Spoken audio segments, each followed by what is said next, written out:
Many's bitches looking hurt. Look how they thirst. Being poppin', it's a curse. Your man wanna look at my skirt first. I'll make him fill up my purse. I'll make him fill up my purse. I'll make him fill up my purse. I'll make him fill up my purse. I know that you feel uncomfortable. Don't worry about me, boo. New Chanel with them Givenchy shoes. Now you see what that Punani do. He don't follow me on Snapchat. Hi guys, welcome back to my channel. It's your girl Adela Patron. You know the vibes already, and today I'm coming at you with a chit chat video. I thought I'd do a little mukbang because a bitch was hungry and I just wanted a reason to order food and act like it was work to make myself feel better. So yeah, I thought, yeah, let me do this chit chat as a mukbang. So because I asked you guys on Instagram what kind of things you want me to chat about, because I was feeling a little bit chatty today. So I'm gonna be talking about influencer life, management, brands, and all that kind of tips and stuff that I've kind of, I'll say, learned along the way. Still learning though, but I'll share a few of my tips. Should be very interesting. I kind of like chats like this. I feel like I haven't done one. Before I start, I do want to give a big thank you to Skillshare for sponsoring this video. I feel like this is just perfect timing. I have worked with them before where I was actually doing a different class. The class that I'm doing now is so needed. So I am doing productivity for creatives, build a system that brings out the best by Thomas Frank. And honestly, for me, I actually need that right now because I have been struggling to be productive or stay inspired.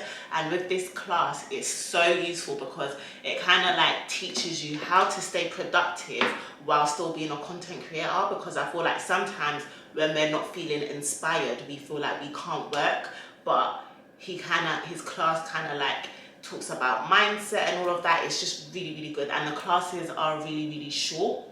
So I feel like if you're sort of bored or if you want to like connect with other creative people, it's just like a really good community. They have thousands of classes to suit you, where you could just learn something new, especially now, because I'm not gonna lie guys, boredom is real, and sometimes I do feel like my brain is just frying away. So I feel like Skillshare is actually perfect right now. So I'm gonna leave all the details in the description bar below. Also, they're also offering my first 1,000 people that click on the link, you get to have a premium membership. Let me tell you what I ordered today. So I got some jollof rice and plantain. I have a feeling they got my order wrong because I'm looking at this and I'm just thinking it's not what I ordered. I hope this jollof rice is spicy. You know, some places make it spicy. It smells good. Oh guys, my mouth is watering. I don't think you guys understand.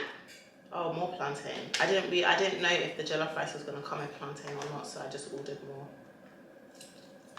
This is not how I like my plantain. I like it a bit more ripe, but it's fine. And I also got suya. I got lamb suya. I hope it's not too hard. I don't like it when it's too hard.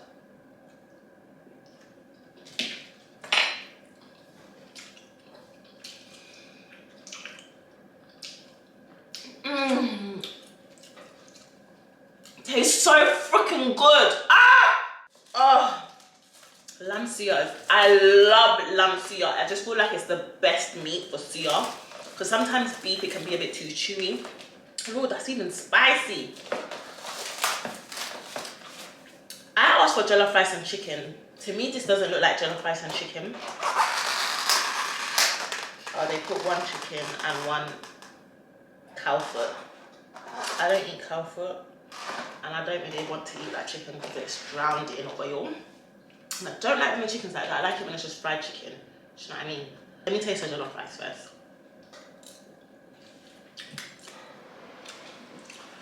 God, I love you so much. Thank you, God.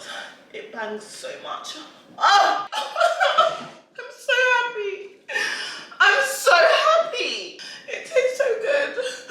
How do I eat and talk and enjoy? So the first thing I have on my list is, I'm not going to do like the basics of like, I'm going to talk about things that I feel like I haven't spoken about. And the first one is management worth it? So I feel like a lot of influencers, including myself in the beginning, we really like want management. when I first started out, like when I had no management, I felt like, oh my God, management is what I need to take me to the next level. Like when I get management, I'll be able to improve my content, I'll be able to improve this, I'll be able to improve that. And I'm not gonna lie, that is very true. Like management can literally take you to the next level, but getting the wrong management can also take you a step back, like no lie. So like my experience with management, what I will say is, study the management that you're going to. I feel like at first I wasn't really, I just thought, yeah, I just want management, and I would go on their page and I'll just look at who they're managing and be like, yeah, I want them to, like, if they would approach me, I'll be like, yeah, oh my God, yeah, I want them to manage me. But what I've learned is with some managements, sometimes you're just not even what you do and the kind of way they pitch you, you're not even on the same team. Like I've had management where I just feel like they don't even know me. Like I'm looking at who you're managing and stuff, which I get, it's great, you're doing good, but it's like, you don't know me, so I feel like you don't know how to pitch me, and you're giving me all this work that is just not me. So what do you want me to do? Like, you want me to come on my YouTube and talk about this when that's got nothing to do with the kind of content I do? Do you know what I mean? And I just feel like some management, all they want is to just add you to their list. Like sometimes I feel like people kind of just want me because I'm black, and they just want to be like, they have a black content creator, or they just want to add your number to their roster. Like let's say if a management has a certain amount of girls, and it's like when they're pitching to brands, they could be like, we have a reach of 1 million people. Do you know what I mean? Because they put all their talents following together, so they just want to add to their roster to be like, yeah. It can be a bit annoying.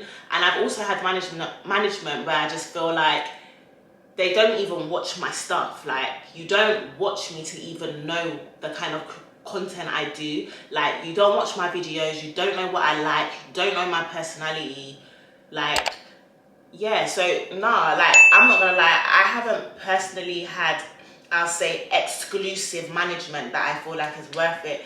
And I feel like a lot of influencers need to be careful before signing to management, because sometimes when you sign and you just want to get out of it, and they're like, no, you got to wait with us for 6 months, and they're not even bringing you anything. Like all the deals that you're getting, you was getting them before you signed over, but now you just have to share your money with them because you're under them. Like it's really, really annoying. Okay, I would say if you are interested in getting management, ask them questions. Like ask them, where do they feel like they could take you? Ask them if they watch your content. Like I'm talking about all across your platforms, not just following you on Instagram, because that could just be a small portion of the content you do. Like if you do content on TikTok, if you do content on Twitter, if you do content on other social platforms, do you guys watch my stuff? Like, because sometimes I feel like as management, you could watch your talent stuff and see opportunity. Like, wow, like Adiola really likes jollof rice. Like maybe we can like pitch her to blah, blah, blah, because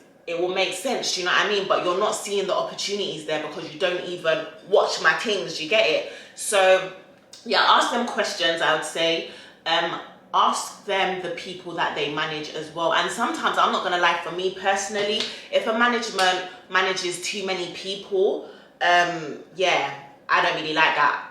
But I feel like, guys, I can't talk. Whoa, how does a mukbang work? Because I can't talk and eat. The food is just for display. If a management has too many people, personally, I don't like that, because I feel like, how can you focus on who you need to focus on? So I feel like sometimes a lot of the things management do, you can do for yourself, and they're not actually gonna add to you, but you feel like it just looks good to say you have management. Nah. But yeah, that is my advice on that. How to find management. It's really easy. I mean, you can just look at people that you feel like you create similar content to, or the kind of lane you're trying to go down, and see who they're managed by, and you can contact them. Sometimes, a lot of the times, management approach you. So yeah, that's the best way I would say to do it. And what do management do? Well, management are supposed to like pitch you to brands, do your contracts for you, make sure you're getting paid on time. Like, they're meant to just elevate you. So basically all you're really supposed to be doing is creating the content. Personally, like I've said, I don't feel like I've found an exclusive management that I feel like is ready to just take me to like show me things that I haven't seen before or make my life easier. How to get noticed by brands. I will say, if you have brands that you genuinely love and you genuinely like, guys, I want to eat my food.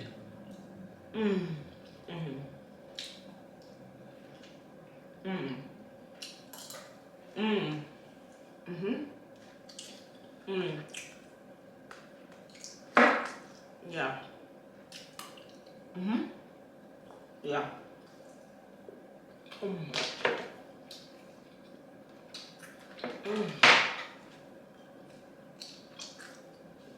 I do like, I like tomato.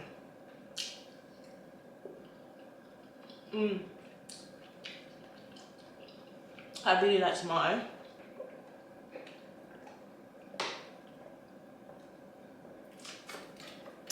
Lovely. Tag brands that you love and you create content for. What I've done previously that has worked for me is like, I've just created content of products that I love or brands that I like just buy myself anyway, and then I will DM them on Instagram and be like, hi, I really love your brand. I feel like I'll be able to create organic content because I genuinely like shop there and I just like blah blah blah whatever. Can you put me in contact with your PR person that I can email?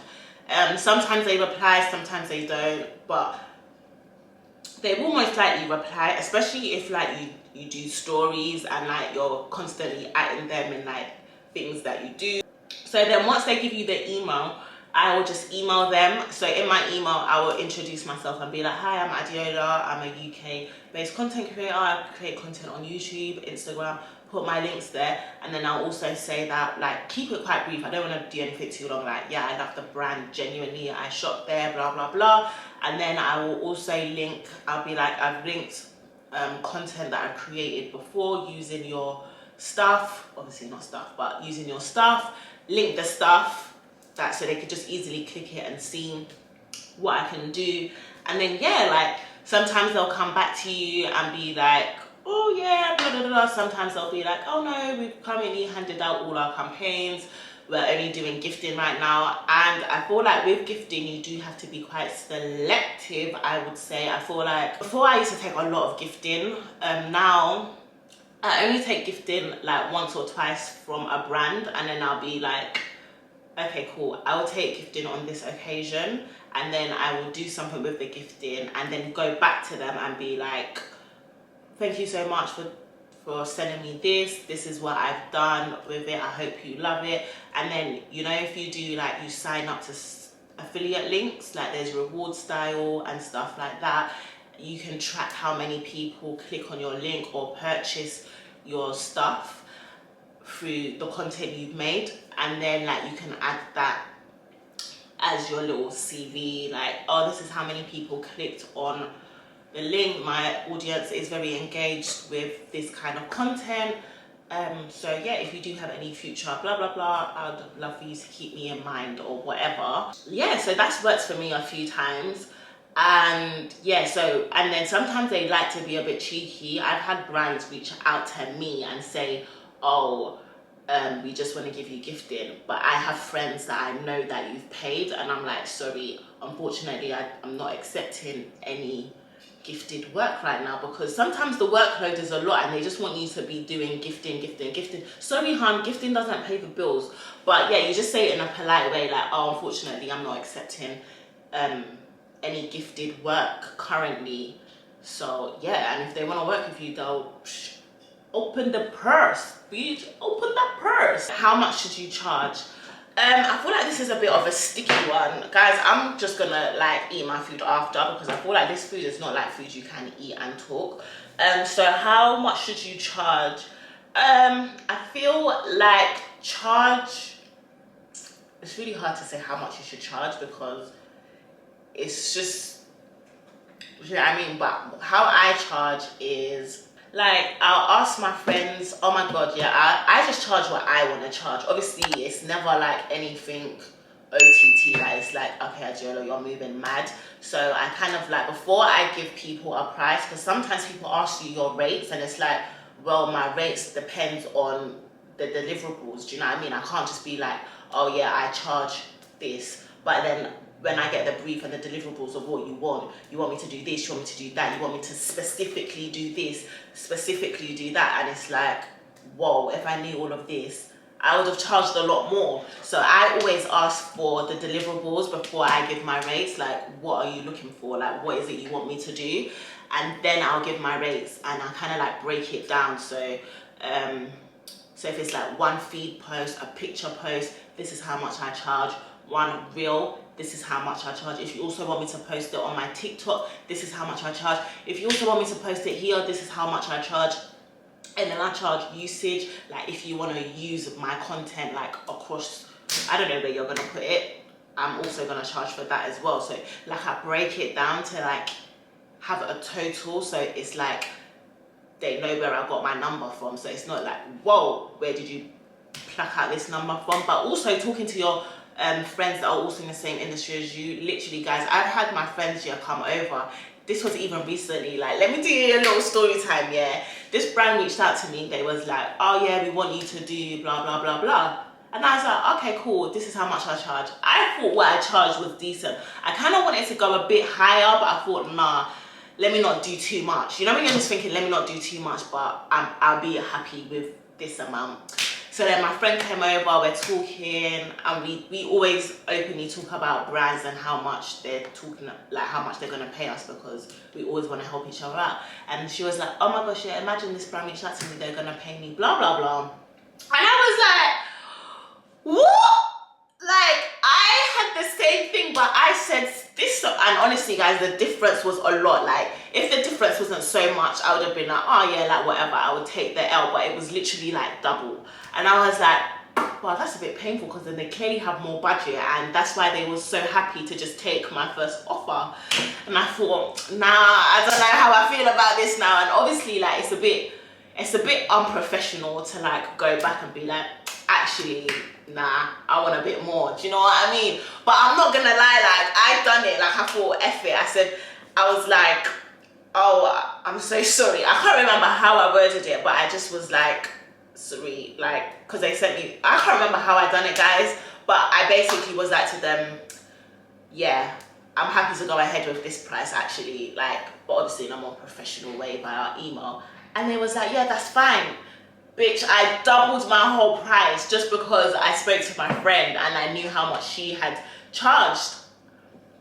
That's why it's really important, and to make sure you openly speak about it, because I don't feel like there's anything wrong speaking about it. Like, if anyone jumped in my DMs, obviously people that I know, and they're like, oh, I've seen you worked with so brand, can you just, I'm just trying to get an idea of their budget to see if they're, I mean, if they're offering me a good deal, how much did they, if you don't mind, let me know how much they gave you for whatever. I don't mind. I'll be like, oh yes, sis, they offered me blah blah blah. Let me know what they say to you, because obviously I want to know as well, like if it's a good deal or whatever. So yeah, that really helps. Gifting and entitlement. Oh yeah, so guys, with gifting, yeah, let's make one thing straight. If somebody is giving you something for free and they're not paying you, let them know that if you like the product, then yeah, I will post about it, or like, I'm just not obliged to. Like, if I like it that much that I want to go on my platforms and talk about it, then yeah, I will. But this is gifted. I don't have to post about it. I feel like a lot of people don't know the difference, and a lot of brands sometimes have like some sort of entitlement, like they will gift you something and then start chasing you about it, like, hi, when are you gonna post, because they've given it to you for free. But it's like, yeah, you've given it to me for free because you just want me to try it out, not because you want me to like speak about it. So yeah, I feel like make it clear as well, because some people don't know that. So if they're like, oh yeah, we would love to gift you blah blah blah, just also when you're like accepting it, just make it clear, oh, just to clarify, with my gifted products, I'm not obliged to blah blah blah blah. And you know, gifting takes me on to like small brands. I feel like with I'll say larger brands, they kind of understand gifting, whereas I feel like smaller brands don't really understand gifting. And I feel like sometimes for me personally, I find it hard to work with smaller brands because I don't know, like obviously their budget is a lot smaller, which is fine, but it's like I don't like to take on stuff and then you're chasing me for something when it's like I still have to prioritize the work that I'm getting paid for. So some people can feel entitled via their gifting. That's why, yeah, with smaller brands, I just prefer to pay. Like, I prefer to show my support via buying your product or your service. But what I've found sometimes, which I think personally is unprofessional, is once I've bought a product or service from, like, let's say a smaller brand, and they realize that, I don't know, like, I have a following and I've purchased for them, they start, like, chasing me in my DMs, like, oh, we've seen you bought blah, blah, blah, or you came here, can you please tag, can you please do this, can you also, and I'm like, whoa, like, I showed my support by like purchasing it. Like if I return again, like because I don't like just buying something one time and then just promoting it, because I don't really know your brand like that. I don't know what your customer service is like. I haven't really experienced you enough just to like talk about it. Just, do you know what I mean? Like I like to like kind of like build relationships. So it's like, whoa, like I'm showing my support by like purchasing it. Like if I purchase something and I do want to tag you, if I do want to do that, then I will. And also I kind of find it a bit like hard with smaller brands as well, because sometimes I feel like some of them don't actually rate influencers. Like they want you to support them. Like let's say it's like they want you to support them, but they don't want to support you because they don't classify you as a small brand, like a small business as well. Like I'm a small business as well, so if I'm helping out a small business by like, I don't know, purchasing from you, you can also, if you wanted to entice me to like, you know, also like, I don't know, maybe do a haul or whatever, you could be like, oh, we've seen that you've purchased from us, thank you for your support, we would love to add an extra blah blah blah if you didn't mind like working with, like if you don't have a budget, like money budget, and you have like, you can offer something else. I feel like it just kind of shows that you also support the other person, like the influencer you're trying to work with. But sometimes it's like you just want the influencer to post and they're purchasing from you, but you're not also showing support to them by making it easier. Like, do you know what I mean? I don't know if you guys know what I mean, but yeah. What else have I got on hand? Oh my gosh, my plantain is getting all soft and hard. I mean, not soft. My plantain is getting hard. That's quite a few things that I've covered, you know. I hope you guys found this helpful, because I really wasn't able to eat my food. But yeah, let me tell you what restaurant this is, because I feel like this is quite a popular restaurant that I ordered from. I think it's Inish, or is it Enish? How do people say that? Let me see. Enish. Thank you guys. So good. The jollof rice bangs differently. I've been seeing it as a trend to kind of do like Nigerian food. Well, not Nigerian food, I'd say fufu. But I don't know why. I don't know, guys. I don't know. I feel like a lot of people are doing like Nigerian mukbangs and getting fufu. I'm saying fufu. I don't even know fufu. But it's actually pounded yam, but they're just calling it fufu because they don't know it's pounded yam, but because the trend is fufu, but they go into the Nigerian restaurant, but it's pounded yam. Do you know what I mean? Like, I don't know if anyone else has noticed that, like, they're calling pounded yam fufu, but it's not fufu, it's pounded yam, because fufu, I don't think fufu is Nigerian. Like, I think fufu is Ghanaian. Correct me if I'm wrong, but anyway, guys. This was just a quick, I wouldn't say mukbang, but I wasn't able to eat.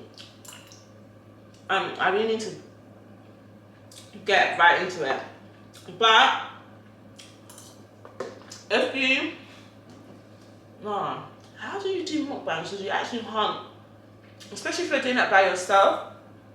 I feel like when I do it with my sister, like when she's talking, I can eat and be like, and then when she's eating, I can talk. But when you're doing it by yourself, you can't actually eat and talk. It's actually a lot. But yeah, I hope you guys are doing good. I hope you're all doing well. I know this lockdown is a little bit much. I hope you're all taking care of yourselves. I hope you kind of like short chats like this. Let me know. And if there's other questions you want me to answer or go more in depth about, let me know in the comment section, and I can do like I can make this like a little chit chat thing. But yeah, I'll see you guys in my next video. Also, don't forget to check out Skillshare in the description bar, and I'll see you guys in my next video. Bye guys. Baby LV.